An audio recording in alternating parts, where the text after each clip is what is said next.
detailed reports of men who fought that day and returned to their bases, of men who were shot down, later escaped from the German stalags, evaded pursuit, and eventually returned to England.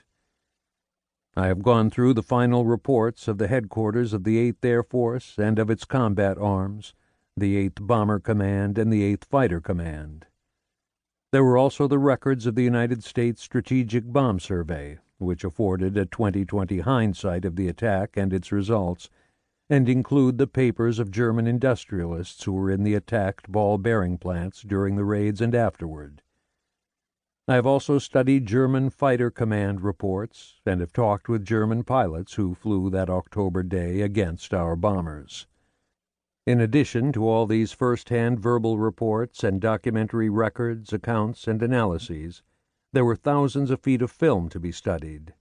Films taken by the Germans, taken by gun cameras in the Messerschmitts and Heinkels, Junkers and Focke-Wulfs and other fighters, and films taken by crewmen aboard the battered flying fortresses of 8th Bomber Command.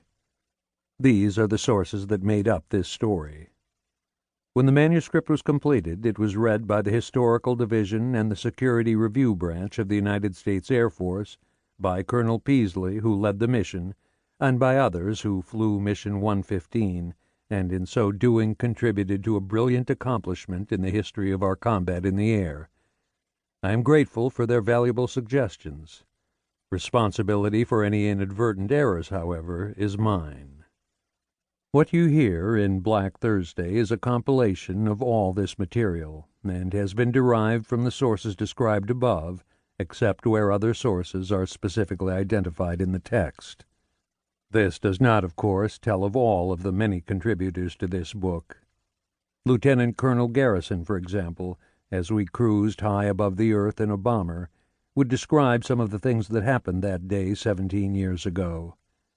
I had hoped to be able to weave into this story of Mission 115, in detailed incidents, and with his name, more of the story of my good friend Keith Garrison.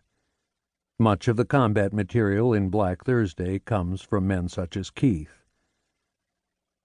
While I was preparing my notes for this book, I received a letter from Keith Garrison, telling me of the material he was preparing for my use.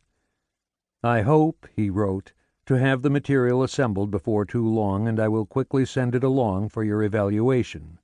It won't be a finished or a polished job. SAC doesn't afford us the luxury of secretaries, and I'm getting this out late at night after flying all day. It will come, all of it, straight from the old ticker, as I can remember most of the details as if it happened only yesterday and not 17 years ago. My story will be different, as it will be from the other side of the ledger. We were anything but in the policy-making end of the game at that time. As a matter of fact, you couldn't get much farther down on the totem pole as far as chain of command was concerned. We were nothing but a fine combat crew hanging on by our toes and trying just to stay alive.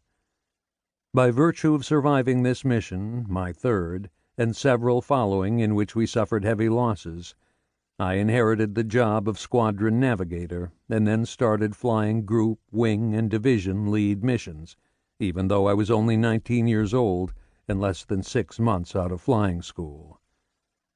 At the October 14th stage of the game, however, we were flying in the low squadron of the low group over the target, near the end of the bomber stream in the order of battle, and you can't get much more vulnerable than that.